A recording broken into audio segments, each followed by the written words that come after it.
नमस्कार, प्रेस वार्ता लाइव कार्यक्रम में आपका स्वागत है। मैं विवेक रंजन। इस समय हम मेरठ में हैं। चुनावी सरगर्मियां चल रही हैं और इस चुनावी जो क्षेत्र है इसमें बहुत सारे ऐसे प्रत्याशी हैं जो युवा हैं और युवाओं को मैदान में उतारने की जो कवायद है वो विगत एक दशकों में शुरू हुई है। चाहे जो भी पार्टियां रही हों उसमें युवा उभर कर आ रहे हैं। ये एक अच्छी पहल है और एक अच्छी सोच के साथ आ रहे हैं, क्योंकि जब राजनीति की समझ और ख़ास करके हमारे संविधान की समझ जब युवा रखते हैं और मैदान में उतरते हैं, जनता के बीच में जाते हैं, तो उन सब चीज़ों को जनता के बीच में अच्छे से डिलीवर कर पाते हैं। आज हमारे साथ हैं राहुल जी, जो कि एबीवीपी से मेरठ यूनिवर्सिटी में आपकी पढ़ाई रही है और आप अखिल भारतीय विद्यार्थी परिषद से भी जुड़े रहे। 2012 से लेकर 2020 तक आपने उसमें सेवा दी और अब एबीवीपी से वो पदमुक्त हो चुके हैं।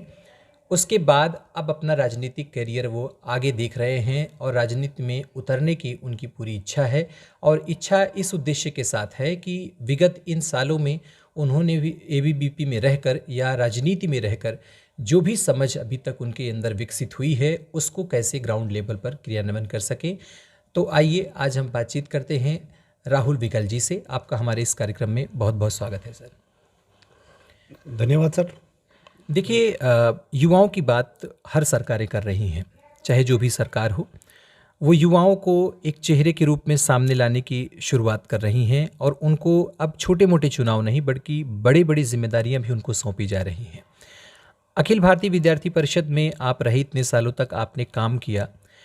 क्या मानते हैं कि युवाओं को सरकारें, जैसे आज के समय में बहुत सारी समस्याएं हो सकती हैं कि युवाओं को लेकर के, लेकिन युवा ही अब एक कह सकते हैं कि लीडर के तौर पर उभर कर आ रहे हैं।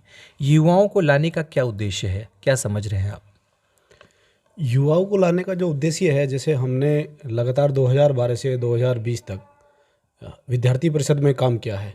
ये एक विद्यार्थी परिषद में काम करने का युवाओं के लिए प्रथम प्लेटफार्म होता है, जहाँ से हम सीख कर आते हैं कि कैसे राजनीति करनी है और किस प्रकार से संगठन में काम किया जाता है। जो वहाँ का अनुभव है, उस अनुभव से जो हमें काम करने का अनुभव मिला है, उसे हम अपने जो क्षेत्र में जाएंगे तो उसी प्रकार से काम कर पाएंगे कि किस प्रकार से काम करना है। और रही युवाओं की, जो युवाओं को लाने का ज़्यादा सरकार इस समय भारतीय जनता पार्टी भी कर रही है, उसका मात्र एक ही उद्देश्य है, नई सोच के साथ जो नया हमारा यूथ काम करेगा, नई ऊर्जा के साथ करेगा, मेहनत के साथ करेगा, वो अधिक काम कर पाएगा। इसलिए यूथ को लाने का ज़्यादा काम किया जा रहा है। अच्छा, एक चीज़ और देखने को मिलती है कि अभी युवाओं की आपने बातचीत की, बहुत सारी तरह तरह की युवा आ रहे हैं राजनीति में। जिला पंचायत के चुनाव हो रहे हैं, प्रधानी के भी चुनाव हो रहे हैं। आपकी एबीवीपी को हम पूरी तरीके से कहीं पर भी यह खारिज नहीं कर सकते कि भारतीय जनता पार्टी, आरएसएस और जो ये विचारधारा है जिसे हम राइट विंग समझें भारतीय परिवेश में, ऐसे राष्ट्रीय स्तर पर बहुत सारी युवा इस समय गवर्नमेंट से खफा हैं। आप अखिल भारतीय विद्यार्थी परिषद में आपने इतने दिन सेवा की है, बतौर युवा आपको वो समस्याएं किस हिसाब से आप देख रहे हैं? देखो, बतौर युवा तो जो समस्याएं लंबे समय से 70 साल जो कांग्रेस के राज में रही हैं, वो एकदम तो दूर हो नहीं सकती। धीरे धीरे मोदी जी और योगी जी उन समस्याओं को दूर करने का काम कर रहे हैं। जैसे अभी रोजगार की बात करें, लाखों भर्तियां यूपी पुलिस की निकाली हैं गवर्नमेंट ने। उससे पहले आप उठा के देखो कितनी भर्तियां उठी थी, निकली थी। उसके बावजूद भी जब पहली गवर्नमेंटों में भर्ती होती थी, अक्सर जिनकी सेटिंग या जुगाड़ होता था, पेपर आउट होता था, जिस प्रकार से उस प्रकार से भर्तियां होती थी। आज जो भारतीय जनता पार्टी की सरकार या माननीय मुख्यमंत्री जी की सरकार में जो भर्तियां हुई हैं, वो बिल्कुल साफ और निष्पक्ष हुई हैं।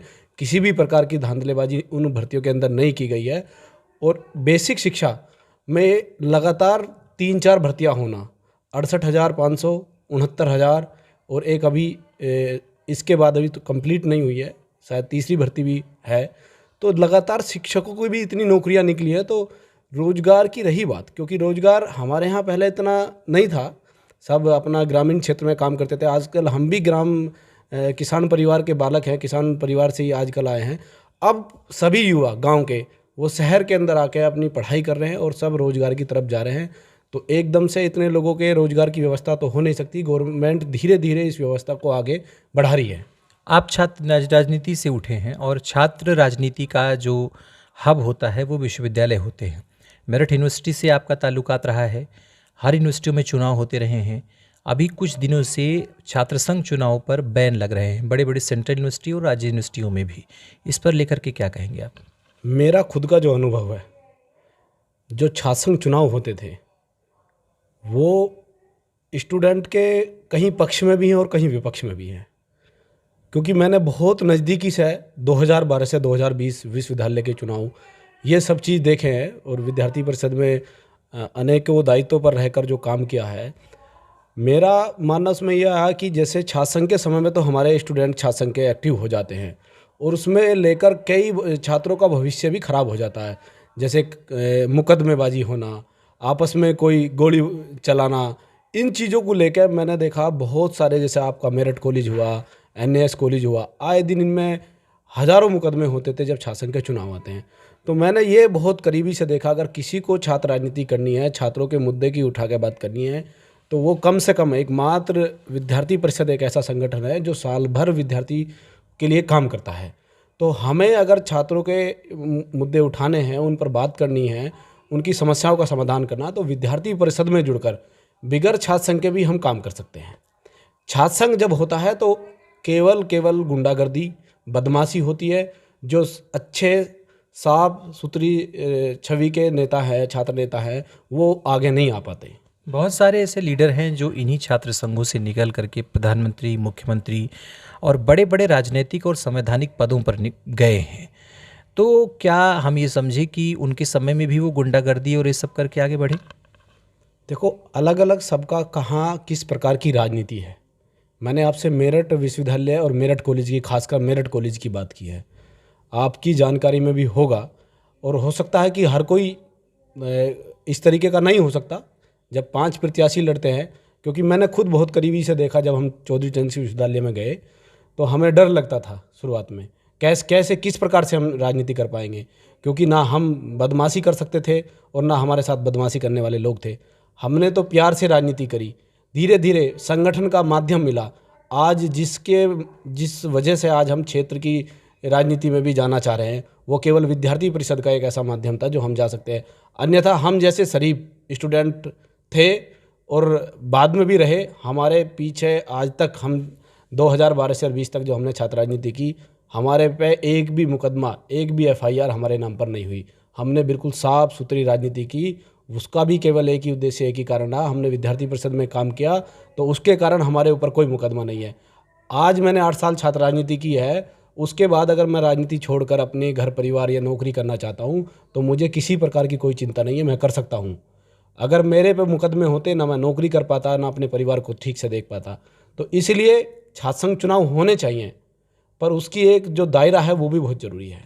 विद्यार्थी परिषद आपकी दृष्टि में किन मूल पर, किस आधार पर काम करता है? उसके कुछ एक मूल कर्तव्य होते होंगे, उसकी विचारधारा में कुछ बातें निहित होती होंगी जिनको लेकर के आप छात्रों के बीच में जाते हैं। ऐसी क्या क्या बातें हैं?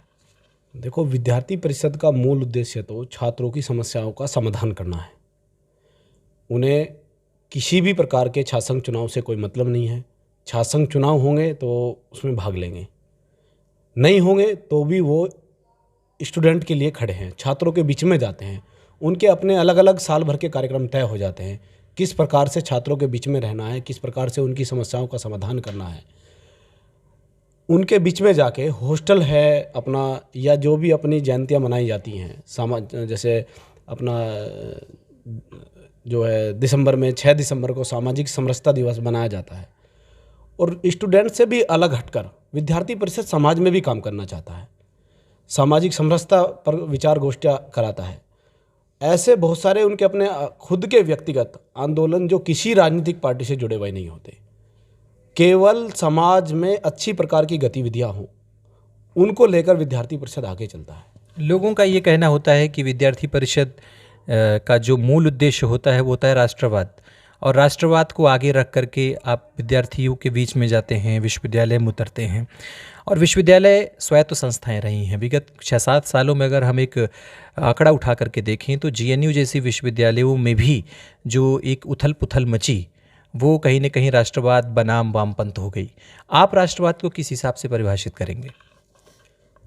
देखो, राष्ट्रवाद तो हमारा मुख्य उद्देश्य होना चाहिए, अगर हम भारतवासी हैं और ये देश हमारा है, हम अपने विश्वविद्यालय या अपने देश में भारत तेरे टुकड़े टुकड़े होंगे, जेएनयू जैसे हम नारे नहीं लगने देंगे। इसलिए हमारे लिए प्राथमिकता में राष्ट्रवाद तो है। हम वही जानना चाह रहे हैं कि राष्ट्रवाद की परिभाषा क्या है आपकी दृष्टि में? राष्ट्रवाद की परिभाषा तो प्राथमिकता में यही रहेगी ना कि भाई हम समाज, हमारा जो देश है, वो देश के जो हमारा युवा है वो एक साथ मिलकर काम करे, देश के बारे में सोचे। ये नहीं कि राजनीति, ये छोटी छोटी दलगत जो राजनीति करने वाले लोग हैं, ये इनको अपने अलग अलग छोटे छोटे टुकड़ों में तोड़कर और हमारे बीच में बंटवारा कर कर हमारे देश को फिर से गुलाम ना बना दे। ऐसे ऐसे एजेंडा भी हमारे उसमें काम होना चाहिए। आप स्वामी विवेकानंद को प्रेरणा स्रोत मानते हैं। बंगाल से ताल्लुकात स्वामी विवेकानंद का, और अभी बंगाल चुनाव हो रहे हैं, वहाँ से भी आप लौटे हैं। वहाँ की जो सियासती गर्मी भी चल रही है टीएमसी बनाम बीजेपी की, आपको क्या लगता है कि विवेकानंद की आइडियोलॉजी वहाँ पर सफल होगी? देखो, अभी तो पूरे भारत में विवेकानंद जी की आइडियोलॉजी सफल हो रही है, आपको भी देखने को मिल रहा होगा। चाहे आपकी यूपी हो, चाहे आपका जो अन्य प्रदेश हो, मध्य प्रदेश हो, सब जगह विवेकानंद जी की आइडियोलॉजी पे काम चल रहा है और सफलता भी मिल रही है। अब चाहे हमारे यूपी में जिला पंचायत के चुनाव हैं, उन पर भी अच्छे से प्रभाव हुआ है। अच्छा राहुल जी, एक चीज़ और कि अब आप एबीवीपी से पूरी तरीके से आप सेवा निवृत्त हो चुके हैं, एक तरीके से सेवा दे करके अब आप आ गए हैं। आने वाले समय में आप क्या रणनीति तैयार कर रहे हैं राजनीति के क्षेत्र में? अभी जो मैं विद्यार्थी परिषद से 26 दिसंबर को दायित्व मुक्त हुआ हूँ, उसके बाद भारतीय जनता पार्टी में की सदस्यता लेकर और अपने जिला पंचायत वार्ड 26 है मेरठ में, उससे जिला पंचायत की तैयारी कर रहा हूँ। और जो अपने यूथ है उनके साथ मिलकर कंधे से कंधा मिलाकर, मेरा अपना एक ही उद्देश्य रहा, चाहे मैंने विश्वविद्यालय में काम किया, जो भी मेरे पास किसी समस्या को लेकर आया मैं उसके साथ खड़ा रहा और अपना प्रयास किया कि उसकी अच्छे से मदद की जाए। और जहाँ तक मेरा प्रयास रहा, मैंने पूरा प्रयास किया। यही मेरा क्षेत्र के लिए है। मैं जिला पंचायत वार्ड 26 में जाता हूँ तो मेरा केवल एक ही उद्देश्य रहता कि मैं केवल जिला पंचायत सदस्य बनने नहीं आया हूँ, चुनाव लड़ने नहीं आया हूँ। मैं आपके बीच में आपका भाई, आपका बेटा, आपका बालक बनने आया हूँ।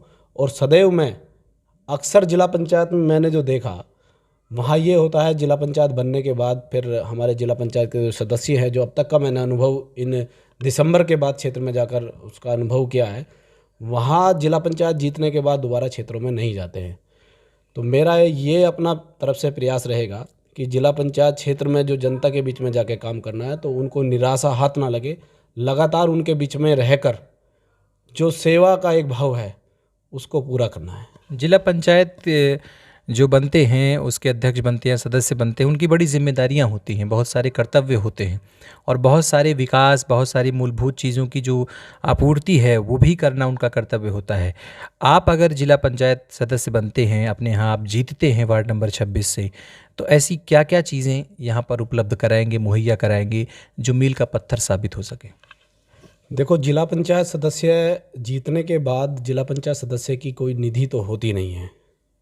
मात्र जो हमारे जिला पंचायत अध्यक्ष होते हैं उनके पास सारी निधि होती है। और अभी जब से भारतीय जनता पार्टी की सरकार आई है, हमारी सरकार आई है, तो उसमें केवल जिला पंचायत अध्यक्ष को जो काम दिया गया है वो एक गांव से दूसरे गांव को जोड़ने का काम दिया गया है। जो पूर्व में हमारे जिला पंचायत के अध्यक्ष रहे कुलविंदर सिंह जी, मैंने उनसे भी अपने व्यक्तिगत स्तर पर अपने जिला पंचायत क्षेत्र में कई सड़कें बनवाई हैं। तो हमारा सबसे मेन काम तो जब निधि जिस चीज़ के लिए हमें सरकार देती है उसी में करेंगे। उसके बाद व्यक्तिगत विशेष रूप से जो भी अपने क्षेत्र की समस्या होगी, हम उस समस्या को अपने जो भी जिस विभाग, संबंधित विभाग के अधिकारी होंगे या जिस संबंधित विभाग के हमारे मंत्रीगण होंगे, हम उनके सामने अपनी समस्याओं को अवगत कराएंगे, अपनी क्षेत्र की समस्याओं को दूर कराने का काम करेंगे। आपको हमारे चैनल की तरफ से शुभकामनाएं हैं। आप जिन उद्देश्यों को लेकर के चल रहे हैं आप उसमें विजित हों। अच्छी बात है कि एक युवा के रूप में अगर आप यहाँ स्थापित होते हैं तो विकास भी उसी यौवन रूप में यहाँ पर एक युवा जोश के साथ यहाँ पर हो सकेगा। आज हमारे साथ इस विशेष कार्यक्रम में, व्यक्ति विशेष कार्यक्रम में हमारे साथ थे राहुल विकल जी, जो कि अखिल भारतीय विद्यार्थी परिषद से जुड़े रहे। मेरठ यूनिवर्सिटी में आपने राजनीति की, वहाँ से राजनीति की समझ पैदा हुई और अब आप जिला पंचायत सदस्य के इस दौड़ में आप शामिल होने जा रहे हैं। अगले किसी अंक में हम आपसे फिर किसी व्यक्ति विशेष व्यक्ति से मिलवाएंगे। तब तक